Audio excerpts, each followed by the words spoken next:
accepted sewer facility program.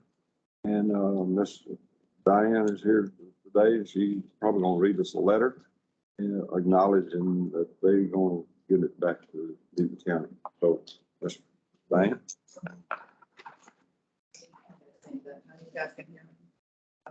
Yeah, you probably need to come over here because it's bigger. Yeah. We got some people. Yeah, that's good.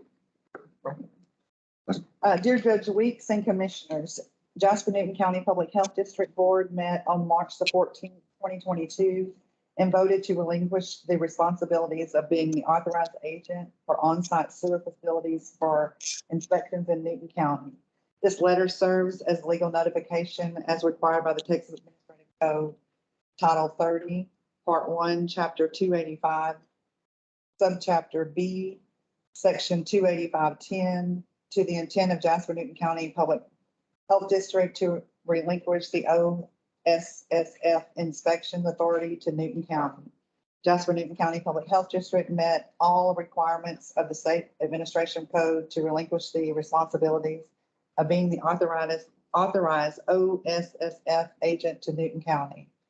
All OSSF inspection records for Newton County are available to be picked up at our office by appointment. Please do not hesitate to contact me, Diane Rochelle. My email address is drochelle@jaspernewton.org or 409-384-6829 regarding any questions or concerns regarding this. Thank you, Ms. Diane.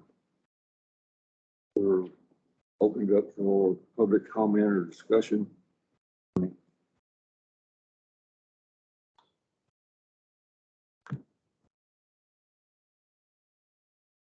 Y'all want to ask a question or inject anything?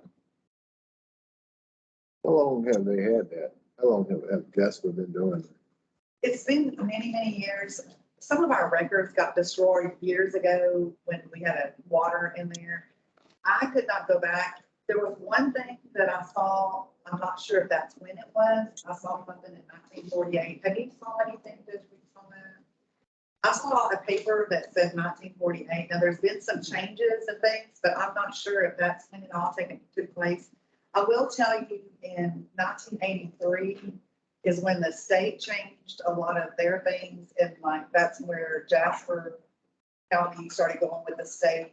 So I will tell you on your inspections, if it was a sewer that was done 1983 or prior to 83, they're grandfathered in.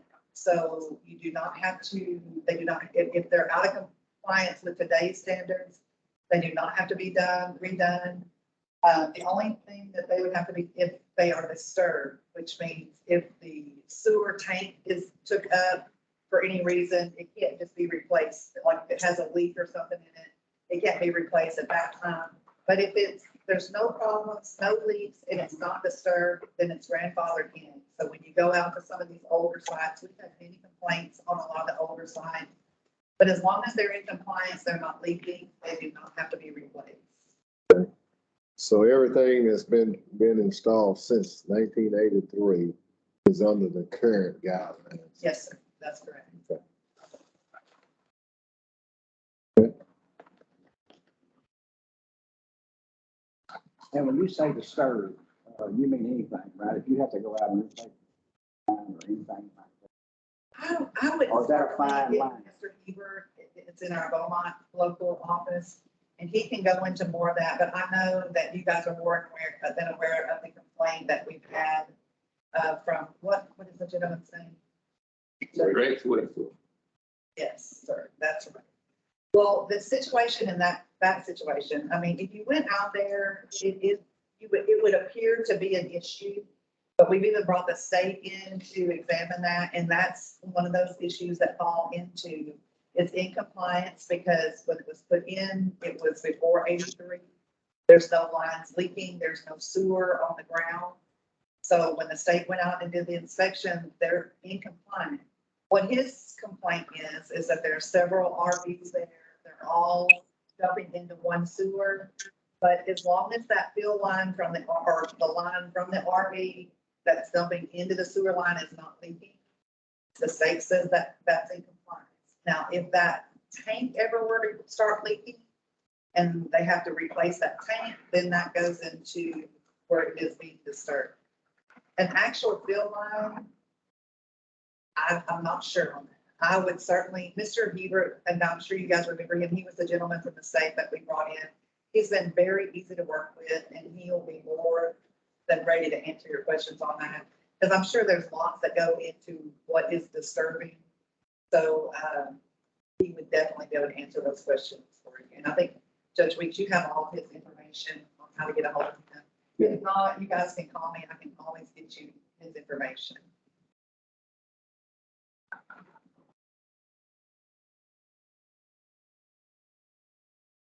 So in them relinquishing their authority back to Newton County, we will go into executive session, not executive, special session here in a minute. And we'll adopt that, but it's still, we're not to authorize agent until it goes to Austin. All this paperwork has to go to Austin. And it has to be signed off by TECQ. And once they just sign it off, then it becomes our full responsibility back in the county. But in the meantime, y'all gonna, until this happens, y'all gonna continue doing what you're doing until we get the paperwork back? We're actually still assigned as the authorized agent, Right. but since Angela left, the state has actually been doing those inspections Okay. because we didn't have anybody. So we're still would be the authorized agent, but the state would still actually, any new ones coming in, they would actually be coming to do the inspection. So that will until- probably take 2 or 3 months. Well, it ain't gonna be no sooner than that, I guess. Well, right now, the state, they're probably not gonna be in a rush, because the reason why it's taken this long already is because I've had to deal with the top lady, and there's 2 people under her that are not in those positions, so she's taking care of 3 positions right now. So I mean, even to get this far along, I've literally had to push it every week, because they're kind of behind up there as well, so I wouldn't expect it to be real quick. So if someone calls us now, we call you or we call who? I think they're pretty much still calling us, but if they do call you, if you call me and let me know, we've been faxing everything over to Ronnie as kind of in a number. And so that's not a problem. So, I mean, we're gonna continue to do it until we hear from the state. And even after that, if you guys need anything from us, we will help you in any way. So do we get a lot of phone calls? Not a lot. And the one thing I would like to say to Commissioners Court, if you guys are gonna be changing the amounts that you're gonna be charging, I would highly suggest that.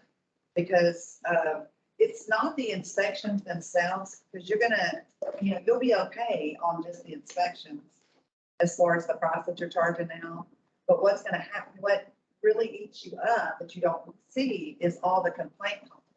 Because when you go out on a complaint, you're not gonna get paid anything. But you're paying a person to do this, and so if you're only taking up the consideration of their time being spent on doing a new service inspection, that's where I think when the contract was negotiated prior to me being there, they did not take that into consideration, and so was not beneficial to us with the cost that we were charging. So my recommendation would be to at least go up to what the state charges, which is what Jasper County charges, like $210. And so if you guys are gonna be keeping it and having someone do it yourself, then you would send the state the $10 and you would keep the $200. Now, it's not gonna cost you probably $200 to send someone out there to do an inspection. But in that same month, if you get 3 complaints, that person's gonna be going out there maybe more than 3 times, 4 times, 2 times a peak, just for follow-up. That's where you're gonna get into the issue. So that's just a suggestion to me that I would, at the minimum, is I would go to what the state allows, because they kind of did the cost out as to what they know that is beneficial to pay for the program. So that's just a suggestion for me, but just keep that under consideration, that it's not just the cost of the going out and doing the inspection. It's also the cost that you do not get reimbursed on, unless it is an issue and it's a fine. But lots of times we find that it ends up not being an issue, so there's no money to be recovered back on your person going out there 3 or 4 times to take care of that complaint. So, and the time that it takes to do the paperwork on a complaint. It's a lot of paperwork, you gotta follow through on everything, make sure you close the complaint out. And it's kind of time consuming, so. So how much different right now, as we speak, between the price that you charge and the price the state charge? The current price right now is 110 is what Newton's charges are. The $10 goes to the state and the other $100 stays with the health department. So it would be the same with you guys. If you did not change your price, then you would, if you're gonna have a person here doing it, then you would be sending the state the $10. And whatever the remaining is, the other $100, if you don't change the amount, then that would be left to the county. But you were recommending that we charge at least at a minimum charge what the state charge. That's what I was wondering. What does the state charge? 210 Okay. is what 210. So Jasper it's a- County pays to the It's state. $100 difference. Now, also, you're not stuck to that amount. And Okay. with today's prices and changing, you're not stuck to that for what you have to do. So, I mean, it would probably be beneficial to do the cost out for what it's gonna cost for that person to do it. And I mean, there's no limit to what you can charge, because I think Mr. Hebert, when he was here, if the river authorities do it, I think they charge like $450. There was another entity that does them and they charge $350.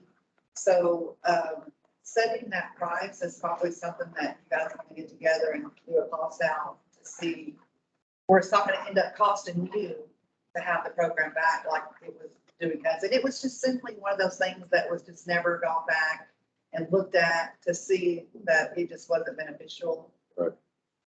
Fuel went up. Yeah, lots of things. I'm sure probably when that was done, people were making $3 an hour too. So, you know, it's been many, many years since that happened.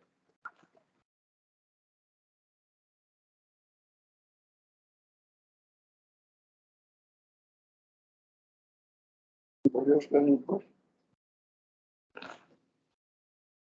All right, no other questions. We'll close the public meeting as of 10:57.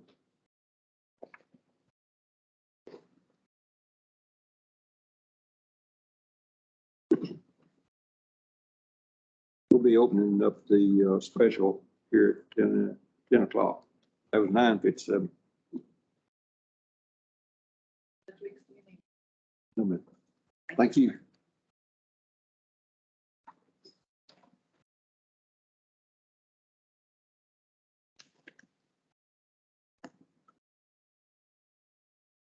It can take a year. It can take a year. Possibly. It'll probably be after the November election, for sure. States moving slow. I'm still waiting. Speaking today, waiting on Paul.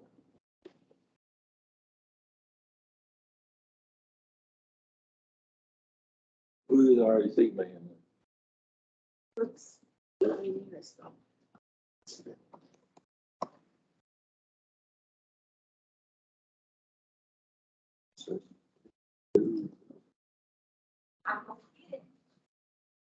Get clear. We're ready, huh? Okay, it's Monday, May the 16th, 2022, it's 10 a.m. Special Commissioner Court. Open it up for public hearing.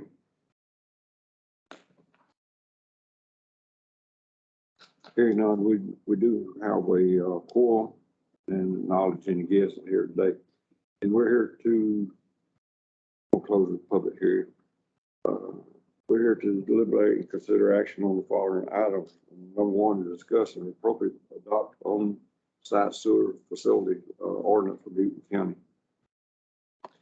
This is, we just went through the discussion and what we have to do is adopt that order. We have to sign and send it to the state. The state will acknowledge that and send it back, and then we'll have a full authority that. I'll make a motion. Second. Motion been made, by Mr. Plummer, and second, Mr. Pratt, that we approve the adopting on-site sewer facility ordinance for Newton County. Any discussion? Not all in favor, say aye. Same sign opposed. Here none passed. Here motion to adjourn. Make that motion. Yeah,